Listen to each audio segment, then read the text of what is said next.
J'ai été gâtée, gâtée, très gâtée. Oui. Mais tout au long de votre carrière?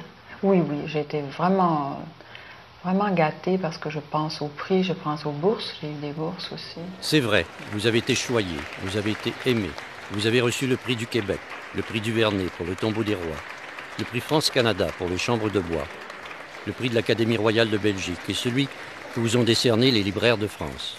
Kamouraska, un roman publié aux éditions du Seuil, vient d'atteindre les 100 000 exemplaires. Vous avez obtenu à 3 reprises le prix du gouverneur général du Canada, de nombreux doctorats honorifiques et, pour les enfants du sabbat, le prix de l'Académie française. Pour l'ensemble de votre œuvre, le prix de Monaco et le prix Gilles Corbeil. Le prix Femina 1982 a été décerné au premier tour à Anne Hébert pour son roman Les Fous de Bassan. Vous avez mis combien de temps à l'écrire? Pour l'écrire, un peu plus d'un an. Mais j'y ai pensé pendant très longtemps. Un grand prix littéraire, ce n'est pas seulement une heure de gloire, c'est aussi la sécurité pour Anne Hébert qui vit ici uniquement de sa plume. Ici Madeleine Poulain à Paris. Vous êtes d'une noble lignée française. François-Xavier Garneau, premier historien du Canada français, et de la famille. Votre grand-père, Eugène Taché, a été l'architecte du Parlement de Québec. Et un apothicaire de Paris, votre ancêtre, fut le premier agriculteur de la Nouvelle-France. Le premier homme s'appelait Louis Hébert et la première femme, Marie Rollet. Ils ont semé le premier jardin avec des graines qui venaient de France. Quand le pommier, ramené d'Acadie par M. Demont et transplanté, a enfin donné ses fruits, c'est devenu le premier de tous les jardins du monde, avec Adam et Ève devant le pommier. Toute l'histoire du monde s'est mise à recommencer à cause d'un homme et d'une femme plantés en terre nouvelle.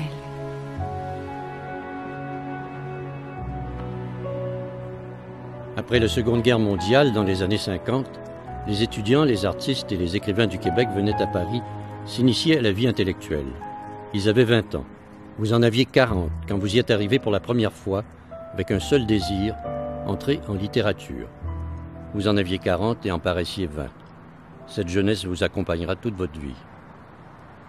Vous êtes allé à Paris avec Anne la première fois qu'elle y était. Je suis arrivé avant elle, reconnaître les lieux. J'avais une vieille expérience de Parisien, j'étais au moins 5 ou 6 jours avant elle. J'avais reconnu le quai Voltaire, l'hôtel du quai Voltaire. Elle-même avait dû faire des démarches. Pour votre premier voyage, vous aviez choisi cet hôtel car il était le seul à donner sur la Seine. Peut-être aussi parce que Baudelaire, autrefois, aimait y fouetter ses maîtresses. C'était déjà une référence littéraire. Et c'est dans un roman que vous avez évoqué, 40 ans plus tard, cette première journée à Paris. Ah oui, ça c'était arrivé vraiment, j'y étais, mais il n'y avait pas de Julien. Au matin, il est réveillé par la femme de chambre qui apporte le petit déjeuner commandé la veille. La fenêtre maintenant grande ouverte découpe l'image d'une ville dont Julien rêve depuis longtemps. Le quai Voltaire, la Seine, le Louvre, et sur tout cela une lumière tamisée comme une douceur incertaine. Et voici que ce matin, Julien ne bouge pas, blotti au fond de son lit. Tout se passe comme s'il n'avait pas le droit de regarder Paris, de le sentir vivre sous son regard et de le trouver délectable, quelqu'un d'extrêmement puissant lui ayant interdit en songe tout plaisir et toute joie hors de l'enclos étroit de l'enfance. La silhouette anguleuse de la femme de chambre s'attarde à contre-jour dans la fenêtre, toute tendue et concentrée par ce qu'elle voit. Elle dit vite. En voilà encore un qui a bu la tasse. Julien s'approche de la fenêtre à son tour. Il ne voit pas le noyer. Seulement la foule autour du noyer qu'on vient de repêcher. Tandis que le flot incessant des voitures sur le quai, pareil à une armée au rang serré, couvre tout de son vacarme assourdissant. « Salut, mon premier matin à Paris », chantonne Julien. Comment réagissait-elle à Paris la première fois? Elle était très crispée. Il y a des choses qu'elle ne mangeait pas, mais elle voulait aller à des endroits. Je lui disais, Anne, il y a du foie gras. Mais quand même, j'en mangerai pas. Mais finalement, ça arrivait loin l'assiette. C'était un choix. Je l'aidais même de l'hôtel du Quai Voltaire à un restaurant qui s'appelait Quai Voltaire, 2 maisons plus loin. Je l'aidais à marcher à Paris. Tellement ça lui a été un choc. Et pendant des années, on lui a envoyé du café moulu d'ici. Chaque semaine, j'allais au bureau de poste porter le café parce qu'elle n'aimait pas le café français. Après ça, j'ai appris que madame prenait du café noir. Des choses comme ça. Pourquoi vous vous êtes exilé en quelque sorte? Pour moi, c'est pas un exil. Mais pourquoi vous vivez à Paris? Ben, c'est pour une raison aussi bête et aussi plate que j'aime ça. C'est parce que Paris me plaît beaucoup. Je ne dis pas que c'est définitif, mais pour le moment, je vis à Paris. Quand je suis arrivée la première fois, je m'étais bien promis que je n'y resterais qu'un an. Et je me suis défendue tant que j'ai pu, et je me suis fait avoir. Et je suis retourné à Paris 3-4 ans après. Il tournait les coins de rue avec une facilité, montrait les étages, déambulait ça. Il n'y avait plus rien du trac qu'elle avait eu. Enfin. J'en rêvais depuis mon enfance. Ma mère, qui avait passé 1 an à Paris quand elle était jeune fille, me parlait de la France comme un pays absolument mythique. Enfin, c'était tout à fait irréel. Mais tout ce que ma mère m'avait dit, c'était vrai, puis en même temps, c'était pas ça. La réalité était beaucoup plus dure, beaucoup plus difficile à accepter.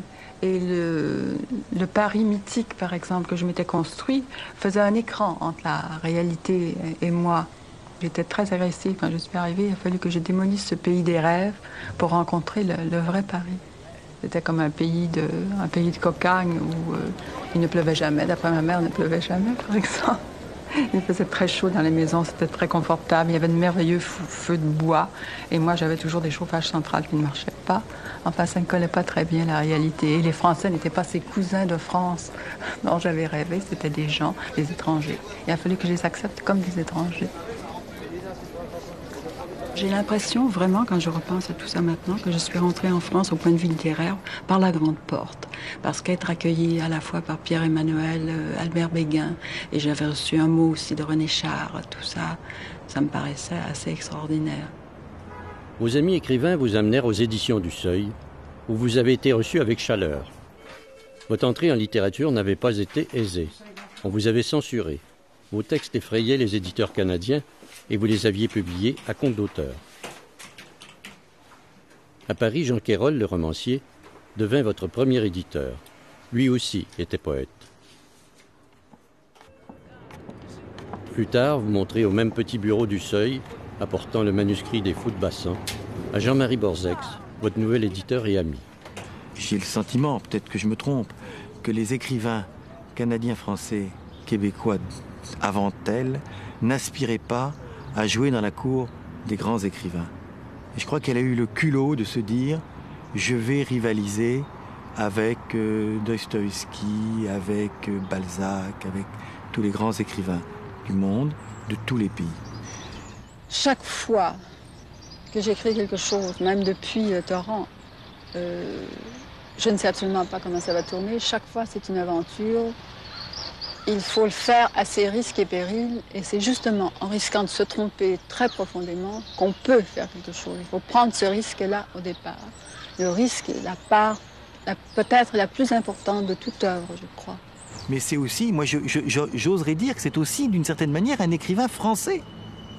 Parce qu'elle a choisi d'écrire dans une langue qui est le français universel. Et chez elle, il n'y a pas de très peu d'idiotisme, pas de folklore du tout. C'est un écrivain de partout. Et elle est aussi française, elle est aussi elle est au cœur de la littérature française, exactement comme peut l'être Camus, né à Alger, s'inspirant d'Alger, Marguerite Duras, née au Vietnam, Saint-Jean Perse, né en Guadeloupe, né aux Antilles, et le Clésio, et quelques autres. La littérature française a été pendant des années, elle l'est moins aujourd'hui, irriguée par des auteurs ultramarins, venus d'ailleurs. Jabès, enfin on peut citer quantité de noms. Vous étiez à Paris pour écrire, et non pas pour les dîners en ville du milieu littéraire. Vous avez exploré plusieurs quartiers de la ville Lumière, de petits hôtels en garni, de la rue Ampère au quartier Montparnasse, mais dès que le succès vous l'a permis, vous avez choisi dans le 5e arrondissement un 3 pièces cuisine que vous avez habité plus de 20 ans. Vous aimiez nager, la piscine du quartier était en face.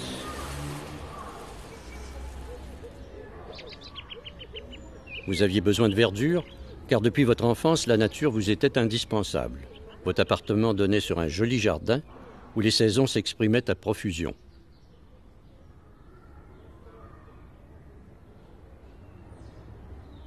Au mur de votre appartement, vous aviez affiché des clichés photographiques de personnes que vous aimiez, de vos amis d'enfance, de vos frères et sœurs à Sainte-Catherine de Fossambeau, où la vie n'était pas facile au début du XXe siècle. Vraiment, ce que pouvait être le Québec à l'époque de l'enfance et de la jeunesse de mes parents, c'était une prison inimaginable, absolument inimaginable. Ma mère, par exemple, qui avait une passion pour le théâtre, et quand on défendait en chair d'aller entendre Sarah Bernard, parce que c'était l'enfer tout pur, ou mon père, à qui on défendait de jouer dehors pendant la grand-messe, parce qu'on ne joue pas dehors pendant la grand-messe. On trouvait ridicule qu'il aimait lire, c'était du temps perdu. Vous habitiez Paris, rue de Pontoise, mais tous vos livres parlaient du Canada, de la ville de Québec, de Kamouraska, de la Gaspésie. Vos songes intérieurs étaient inexorablement liés au pays de votre enfance. Cet album paisible en apparence, comme des traces de mémoire épinglées au mur, renvoyait à un paysage qui vous avait marqué pour toujours. La campagne est pleine d'odeurs de feuilles macérées et de terre humide. La plupart du temps, la rivière est bleue avec des vagues brillantes. Le pays est plein de lieux secrets, de paysages enfouis ou étalés. Une terre tout en étages.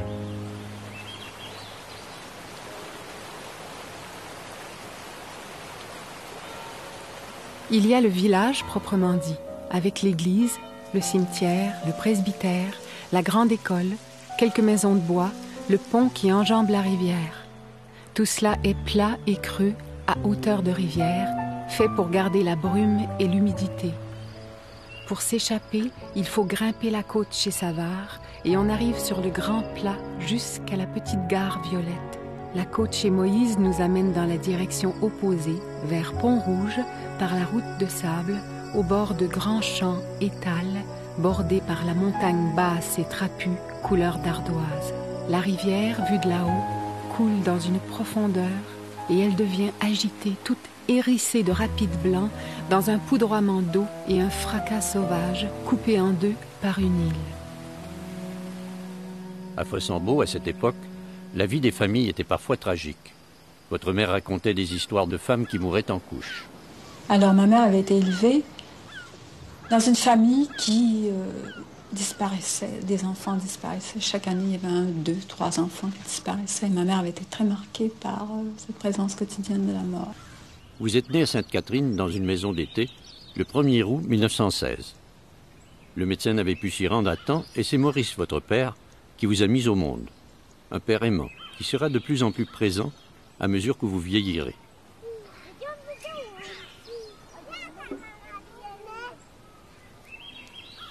Quand j'étais enfant, tout me paraissait possible et je voulais faire de la musique. J'étais pas tellement douée, mais j'aimais la musique. Je voulais peindre parce que je dessinais toute la journée. Je voulais être avocate pour défendre la veuve et l'orphelin. Je voulais être comédienne. Ça, pendant longtemps, j'ai voulu être comédienne. Et jouait très bien, avec beaucoup d'invention, mais pas aucune discipline. Petit à petit, je me suis rendu compte qu'écrire, ça me permettait d'exprimer tout. Jusqu'à l'âge de 11 ans, vous échapperez au banc de l'école, votre père assurant votre éducation. Puis, chez les religieuses, on vous gratifiera d'un diplôme de communion solennelle, votre seul diplôme, direz-vous plus tard. Petite, j'étais très, très religieuse, très mystique même. Ce n'est seulement une fois adulte que j'ai rejeté tout ça. J'ai des souvenirs de vacances, des merveilleuses vacances à la campagne avec des cousins, des amis, au bord de la rivière. On a une rivière très froide, mais où on allait se baigner quand même, du soleil, de la plage. À la maison, quand j'étais enfant, Mon père nous apprenait à être fiers d'être Canadiens-Français. Pour lui, on avait toutes les raisons d'être fiers. D'ailleurs, la famille du côté de mon père était acadienne et alors avait été déportée après le grand dérangement en Acadie. Il avait pris 2 ans à venir à Québec, à travers la forêt, dans des conditions absolument invraisemblables. Alors mon père me racontait cette histoire. Et alors aussi, mon père nous apprenait à chacun des enfants à lui faire le salut militaire. Et il nous demandait « Qui es-tu toi ?» Et on répondait « Je suis Canadien-Français et fier de l'être. » Alors le samedi, mon père avait congé et nous, à l'école, on n'avait pas congé. Alors il venait nous ouvrir la porte et nous posait la question rituelle. Alors un jour que j'étais en pleine retraite de confirmation, mon père me pose la même question. Et je lui réponds les yeux baissés et toute humiliée et triste, « Je ne suis que cendre et poussière. » Alors notre belle fierté a été assombrée assez tôt. Sainte-Catherine était à 40 km de Québec. Vous étiez l'aîné de 4 enfants, Marie votre sœur, et 2 frères, Jean et Pierre, de 10 ans votre cadet. Comédien, il sera même votre metteur en scène quand vous monterez sur les planches. La maison était entourée d'arbres, et vous y avez passé de longs mois, enfermés, car vous étiez chétive, souvent alité. Vous aviez votre chambre lambrissée de pin à l'étage, une chambre de bois. Sur un petit secrétaire, vous rédigiez vos poèmes, vos notations d'impression. Et quand vous êtes parti, vous avez laissé derrière vous une poupée de porcelaine que vous aimiez tendrement. Nous l'avons retrouvée dans le tiroir de votre commode et nous avons découvert la fenêtre par laquelle vous regardiez couler la Jacques-Cartier, au loin.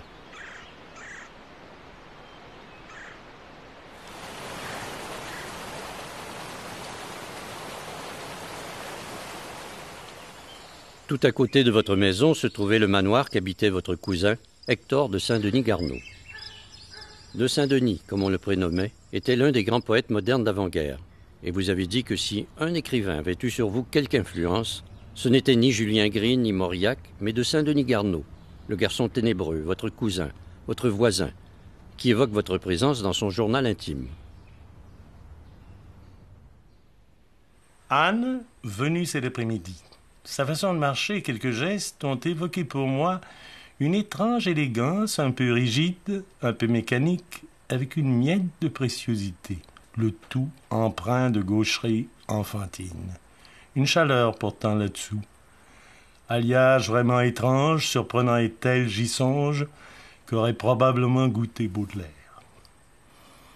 Et c'est lui qui m'a fait connaître Claudel, Supervielle, Éluard. Et ça a été vraiment très, très éclairant dans ma vie. Être cultivé à l'époque, c'était être à part, bien sûr, être un peu en retrait du monde.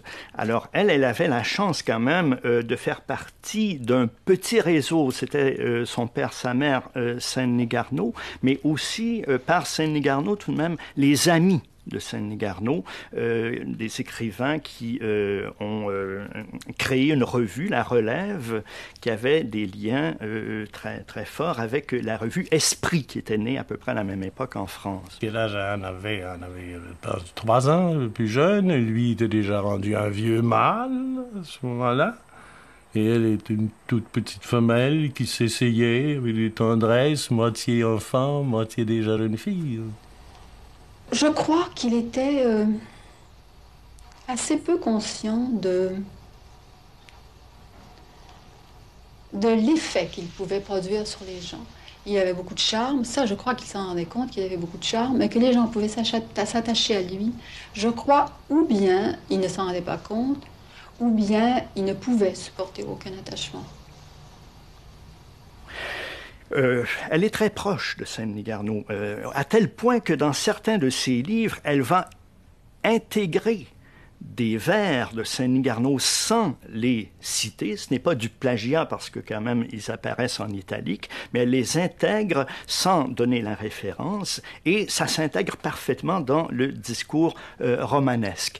Toutefois, il faut être bien attentif au fait que il y a une différence fondamentale entre Anne Hébert et Saint-Denis-Garneau, c'est que Saint-Denis-Garneau, c'est un croyant désespéré sans doute, mais un croyant, alors que Anne Hébert, elle, eh bien, elle rejette finalement toute référence à la transcendance de ce que j'appelais son matérialisme. Bon, eh bien, Sandrine Garneau n'est pas du tout matérialiste, lui, c'est un idéaliste, comme les autres écrivains de sa génération.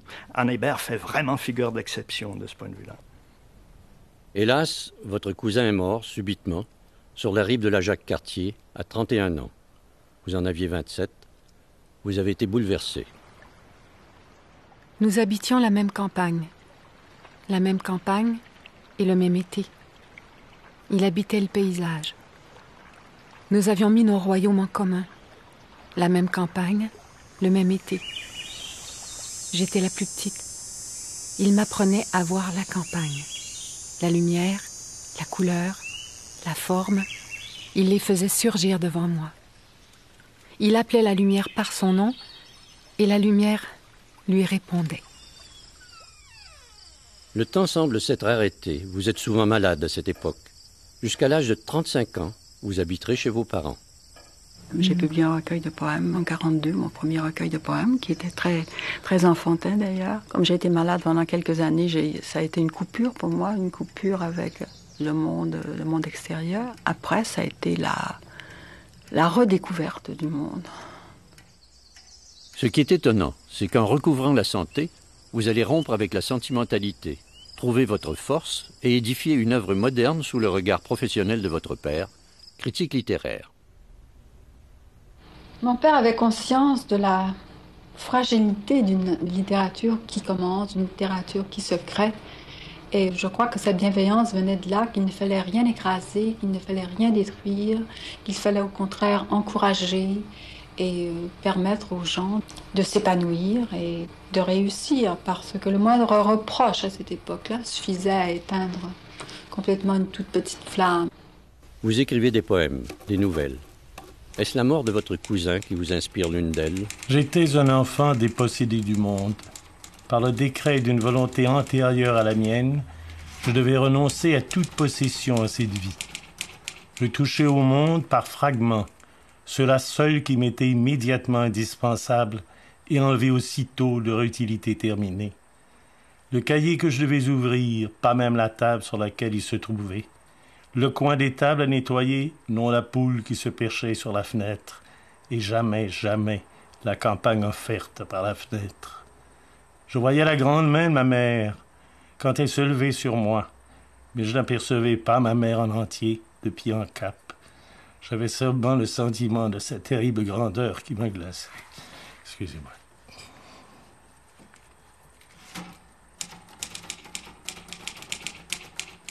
J'avais seulement le sentiment de cette terrible grandeur qui me glaçait. Je n'ai pas eu d'enfance. Je suis fatigué de regarder l'eau et d'y cueillir des images fantastiques. Je me penche tant que je peux. Je suis dans l'embrun. Mes lèvres goûtent l'eau fade. La maison, la longue et dure maison, née du sol, se dilue aussi en moi. Je la vois se déformer dans les remous. La chambre de ma mère est renversée. Tous les objets de sa vie se répandent dans l'eau. Ils sont pauvres. Et je vois un miroir d'argent qu'on lui a donné. Son visage est dedans qui me contemple. François, regarde-moi dans les yeux. Je me penche tant que je peux. Je veux voir le gouffre le plus près possible. Je veux me perdre dans mon aventure, ma seule épouvantable richesse. Je ne suis pas blasée. Les choses me font très mal ou les choses me rendent très heureuse. C'est toujours très vif, très violent. Vous avez 37 ans et on ne sait pourquoi. Vous coupez soudain le cordon ombilical pour vous présenter au studio de l'Office national du film du Canada, à Ottawa, où vous serez la première scénariste de langue française. Vous gagnez maintenant votre vie, rédigez des textes de commande. Vous fréquentez des cinéastes qui deviendront des amis. En fait, tous les hommes sont amoureux de vous, mais vous n'avez qu'une passion, la poésie.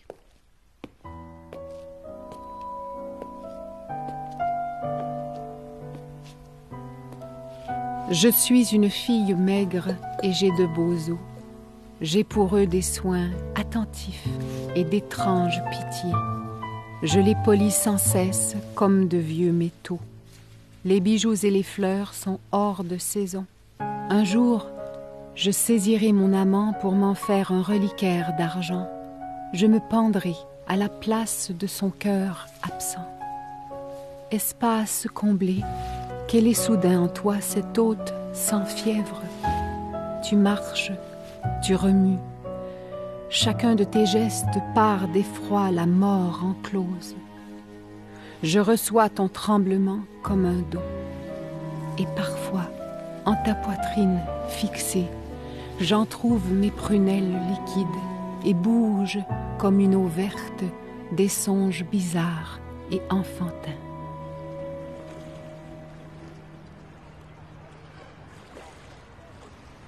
Il arrive souvent qu'à l'étranger, les Canadiens se fréquentent. Vous rencontrez à Paris une romancière canadienne-anglaise en exil, Mavis Galland. Ça paraît prétentieux de le dire, même d'une amie, mais j'avais très souvent, à travers les années avec Anne Hébert, la sensation que j'étais près de génie, que c'était ce qu'il y avait à côté de moi, était ce qu'on appelle le génie, qui est au-delà du talent et qui se pose là où il veut. On ne sait pas pourquoi. On ne sait pas pourquoi le talent se pose sur l'épaule de quelqu'un, et le génie encore moins. Mais j'avais vraiment cette sensation très forte, toujours. Je ne lui en ai jamais parlé parce que ça aurait été gênant pour tout le monde, pour elle et pour moi. Est-ce qu'on trouve plus Anne Hébert dans sa poésie ou dans ses romans? Probablement plus dans la poésie, parce que la poésie est tout à fait autre chose. C'est là où l'écrivain se met à nu, qu'il veut ou qu'il ne veut pas. Sauf si c'est un mauvais poète, mais un grand poète, vous avez l'âme, vous avez l'esprit, et vous avez encore quelque chose de caché qui sort. Et ils sont plus courageux que des écrivains de simple prose comme moi, parce qu'on a devant nous les personnages. On est là à la retraite.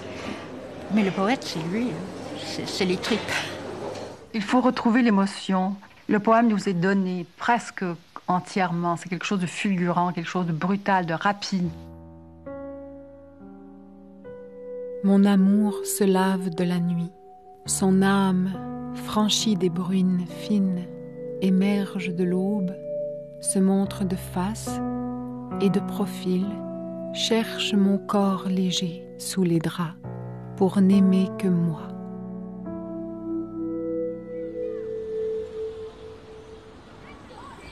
C'est terrible commencer un roman, par exemple. C'est comme la première fois qu'on s'est jeté à l'eau, on est au bout du tremplin et on tremble et on croit qu'on ne pourra jamais, on croit qu'on va se noyer. Tout est muet quand je commence. Tout se tait, tout se tait. C'est vraiment le silence et le vide.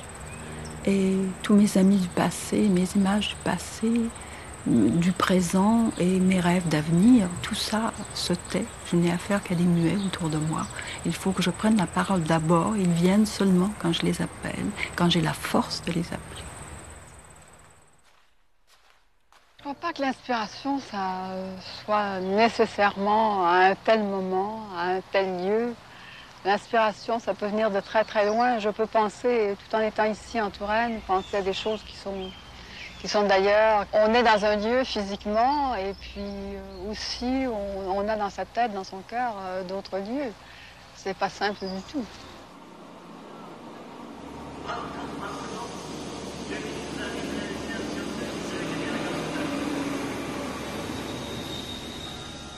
Vous avez un côté nomade, mais aussi vos habitudes. Venant du froid, vous êtes particulièrement sensible aux odeurs et aux lumières de la Méditerranée. Vous séjournerez régulièrement à Menton, tout à côté de la frontière italienne, hiver comme été. Vous vous gavez de soleil, vous nourrissant des contrastes entre la douceur des lieux et vos démons intérieurs. La jeune femme vint à la fenêtre dans sa chemise bleue transparente, qui paraît son corps mince d'un reflet de rivière. Elle étira le cou et vit que tout le plafond de tuiles rayonnait peu à peu, livré à la lumière comme à sa propre couleur saumonée et juteuse. Elle imagina une belle pastèque et elle eut soif et faim. Voilà, 10 francs pour ça. Elle chercha la mère des yeux. Longtemps, elle se pencha pour regarder la maison voisine, avec son petit balcon suspendu, où pointait entre les barreaux d'un noir de fusain la chaleur vermeille des géraniums. Quelqu'un venait d'arroser les fleurs. Leur arôme fumait comme des cassolettes au soleil. Cette pension est votre refuge pendant plus de 40 ans. Vous étiez de la famille, nous a confié Nathalie, à la réception. Donc vous étiez très proche. Très proche, oui, enfin, pas intime, mais quand même. Sur le nombre d'années, on arrivait à se raconter des petites histoires. C'était une femme vraiment extraordinaire. On allait à la plage, on nageait, comme on avait un petit peu peur de l'eau toutes les deux, ça allait très bien, parce que là, on a tout de suite, on perd pied. Et on n'était pas très courageuse, donc on ne s'éloignait pas, et on aimait bien aller un petit peu 1 heure à la plage ensemble. La beauté calme de la mer, les essences fortes des citronniers, la courbe des palmiers, le jeu de l'ombre sous les tonnelles écrasées de chaleur ne sont qu'apparences. Vous écrivez en fait un livre noir en plein soleil. Bientôt, les draps brûlèrent la peau de Catherine. Sa chemise pesa comme du plomb. Ses mains et ses pieds devinrent gourds comme par un grand froid qui lui entrait sous les ongles. En cet état sauvage qui occupait tout l'espace de son corps, Catherine scellait ses larmes comme la dernière mort possible qu'il ne fallait pas lâcher. Les chambres de bois, c'est une sorte de huis clos qui se passe entre un jeune musicien et sa très jeune femme et la sœur de ce musicien qui intervient dans le ménage et qui petit à petit prend une place de plus en plus grande et relègue la jeune épouse au second plan. Sa révolte se passe même pas sur le plan de la conscience, ça se passe physiquement. C'est physiquement qu'elle rejette le royaume de Michel et de Lia. Elle ne peut plus respirer aucune des odeurs de la maison, elle ne peut plus toucher aucun des objets, elle étouffe dans ces chambres-là. Sa révolte se passe à un niveau physique absolument animal.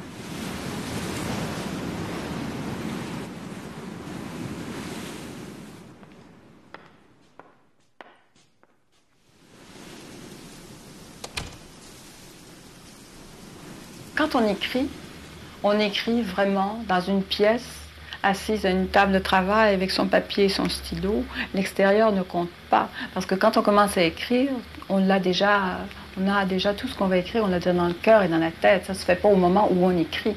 Et habituellement, ce qu'on reçoit de plus profond de la vie, je crois que c'est son enfance, son adolescence, sa jeunesse.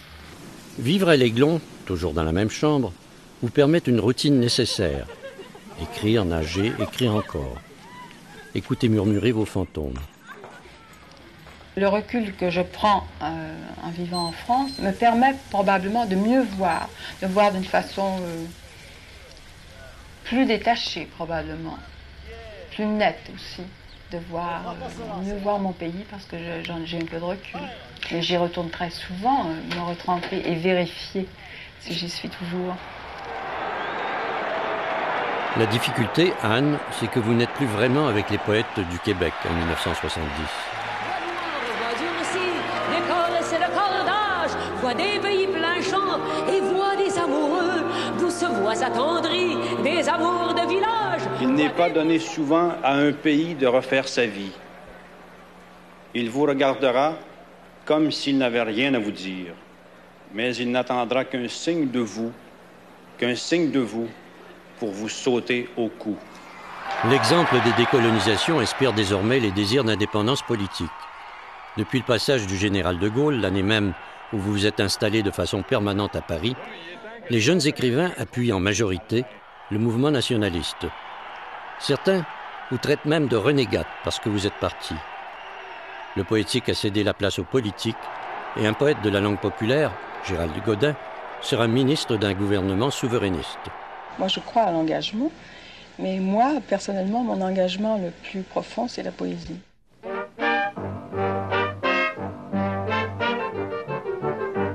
Je m'appelle Michel Et je vis en Amérique. Je m'appelle Michel. Et je me souviens. Et je me souviens. Et je me souviens. Il y a le danger de faire de la poésie de circonstance. Et que ça peut avoir un effet choc sur le moment et que ça peut vieillir très très vite. Cherchez la poésie là où elle n'est pas. Elle est ici. Qui va rester un poème là? Qui va parler? La poésie, c'est l'expression libre. Et l'engagement social, pour moi, c'est pas tout à fait un engagement politique. Pour vous, la poésie doit s'axer sur des valeurs plus fondamentales. Plus complète. Ça englobe plus qu'un moment d'histoire, par exemple. Et un moment d'histoire, qu'est-ce que c'est que quelques années dans l'histoire? C'est rien du tout. Moi, ce que je trouve dangereux, c'est le nationalisme. Parce que le nationalisme, c'est se refermer sur soi-même. Il peut sortir des choses fantastiques, parce qu'en ce moment, il se passe des choses qui sont quand même très intéressantes, très passionnantes, au point de vue du socialisme et tout ça. Mais aussi, il y a une sorte de repli sur soi-même. Et notre plus grand malheur, ça a été de vivre replié sur nous-mêmes. Et maintenant que tout est possible, que le monde s'ouvre, on ne va pas encore se refermer. C'est la petite crainte que j'ai. Vous vivez votre révolte sur un mode personnel, intime, sans partage possible avec quiconque. Vous êtes une solitaire. Vous ferez des allers-retours de Paris à Kamouraska, le pays des anguilles et des joncs, où vous amenait jadis votre grand-mère maternelle. Vous préparez un roman d'amour, de neige et de sang. Kamouraska, c'était un fait divers, ça s'est vraiment arrivé, et c'est une histoire qui est arrivée dans ma famille, et une histoire que ma mère me racontait quand j'étais enfant. Mais elle me le racontait, la version de la famille, c'est-à-dire que Élisabeth, qui s'appelait en réalité Éléonore, n'avait jamais été la maîtresse du docteur Nelson, qu'elle n'avait jamais trempé dans le meurtre de son mari. C'était des histoires qu'on se racontait le soir à la veillée? Non, la plupart du temps, c'était à table, hélas. Après la mort de ma mère, j'ai trouvé dans la généalogie, dans la branche collatérale, Achille Taché, assassiné. À partir de là, j'ai fait des recherches dans les journaux de l'époque, les archives, et j'ai découvert des documents qui m'ont aidé à construire mon roman. C'était très long, j'y ai travaillé pendant 4 ans. J'étais vraiment habitée par ces personnages, qui étaient des personnages assez terrifiants, qui n'étaient pas des personnages de tout repos. Et j'aurais voulu à un moment donné les semer en route, les abandonner à leur sort, parce que je me sentais liée à leur destin, qui était un destin tellement tragique, que je me semblait que je n'avais pas le courage d'aller jusqu'au bout. Élisabeth, l'héroïne de Kamouraska, est inondée par le désir. Cette mère de 11 enfants prendra un amant. Sa passion est absolue.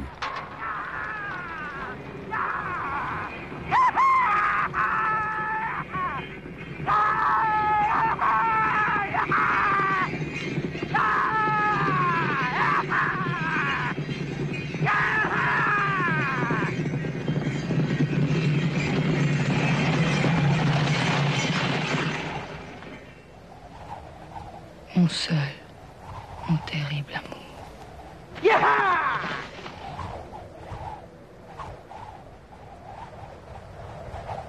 Mon âme doit me rejoindre par des chemins inconnus. Je me sens si lasse tout à coup. Cette obligation que j'ai de me débarrasser de mon mari, le faire basculer dans le vide.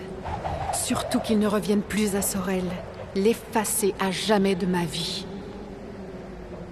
Lorsqu'on examine la succession, la suite de ces œuvres, on se rend compte qu'elle se trouve à passer en revue toutes sortes de formes d'amour qui sont des amours finalement qui dérangent. Soit parce que l'amour débouche sur le meurtre, l'assassinat, c'est le cas dans Kamouraska, ou alors parce que l'amour comporte une dimension d'inceste.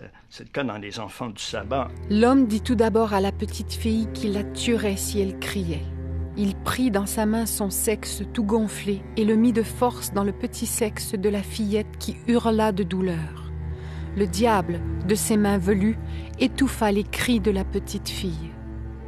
Je l'ai vue à travers une personne qui était une religieuse, qui était très malheureuse au couvent, qui avait des maux de tête terribles, qui ne pouvait pas supporter la coiffe la brûlait. Ses symptômes la prenaient au moment de prononcer ses vœux.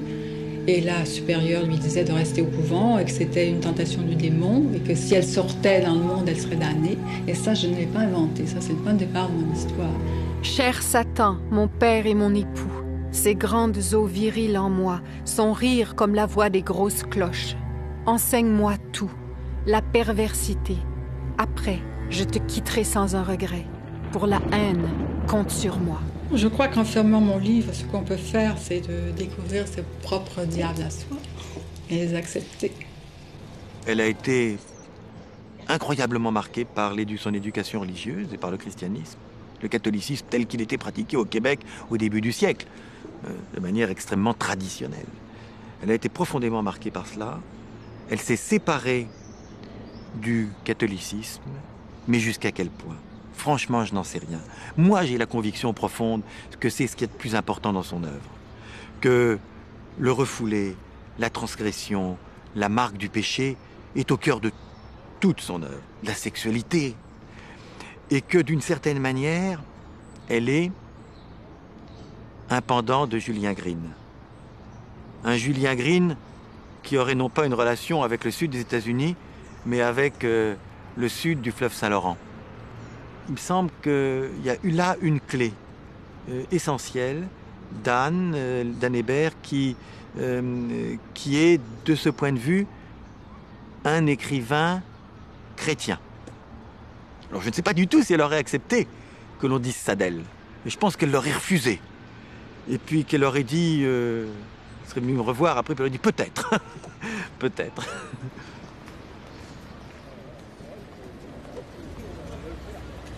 Nous sommes au cœur des années 70. Depuis Kamouraska, vous menez à Paris une vie austère, mais vous n'écrivez pas ce que l'on attend de vous.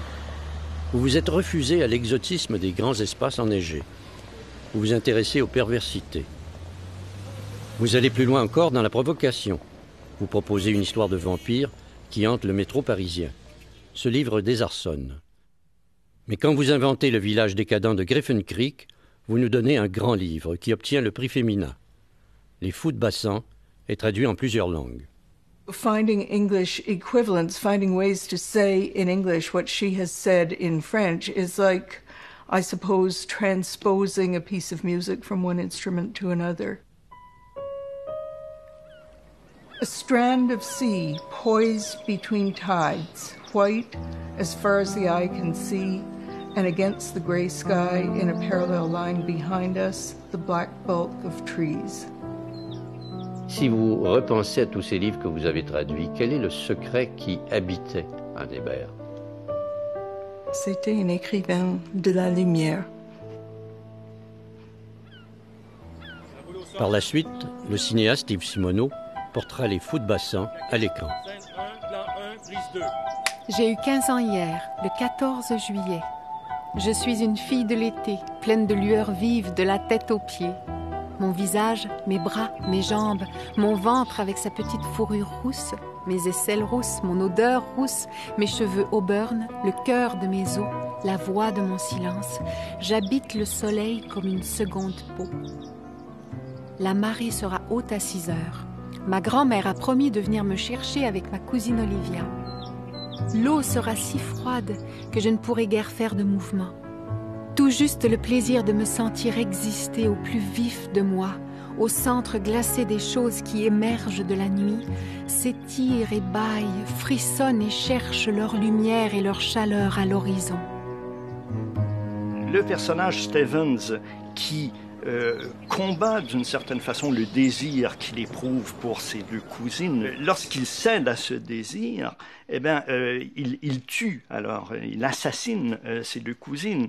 Autrement dit, aimer, c'est tuer. Et c'est donc par respect pour la vérité que comportent ces états extraordinaires de l'affectivité humaine. C'est par respect pour cela que Anne Hébert s'y est intéressée.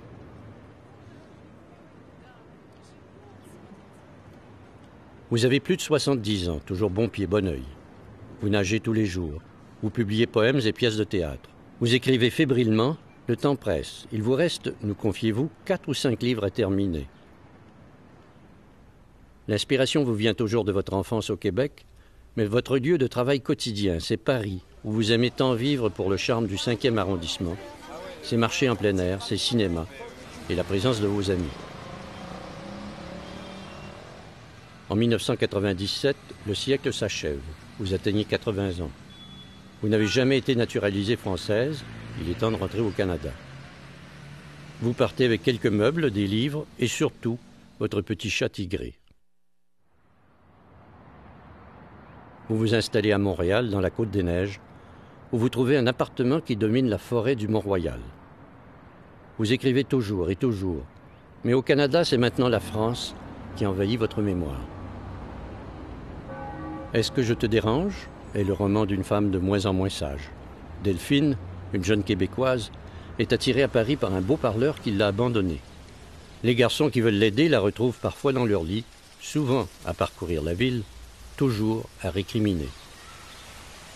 Mal aux pieds, mal aux jambes, plus d'argent, complètement crevé. Terminer l'héritage de ma grand-mère. Trop marché depuis des jours, des nuits.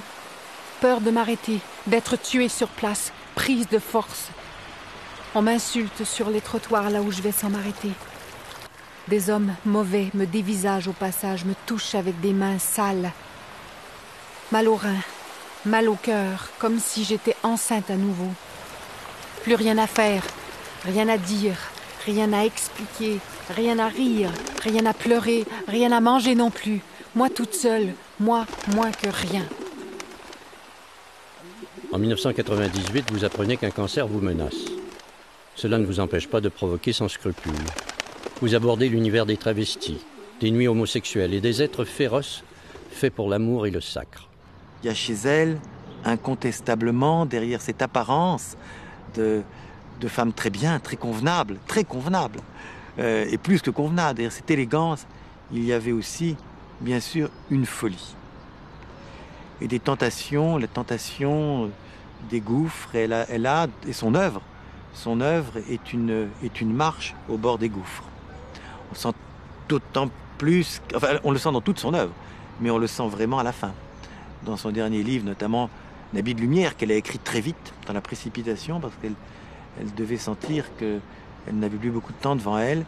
Et là, il y a un concentré de toutes ces folies surmontées. Sainte-Catherine de Fossambeau hante toujours vos rêves. Vous restez calme, malgré la souffrance.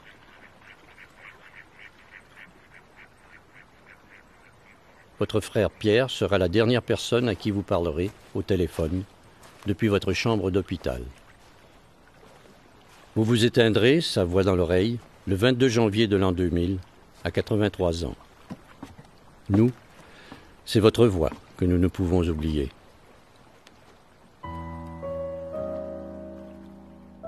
Je crois que foncièrement, je suis une révoltée. Je n'accepte pas les choses telles qu'elles sont. Quand on a une foi dans sa vie, désirer l'absolu, on ne peut pas se contenter de la réalité telle qu'elle est. On ne peut pas parler de la vie sans parler de la mort. On ne peut pas parler de la vie sans parler de l'amour, sans parler de la maladie, sans parler de la révolte, de l'injustice, de la douceur, de la violence. Tout ça, c'est la vie. Et la mort fait partie de la vie. Et je crois que refuser de parler de la mort, c'est une fuite. C'est un refuge. Et que le regard qu'on peut poser sur la vie est incomplet si on n'ose pas ouvrir les yeux sur ce scandale qu'est la mort.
Thank you.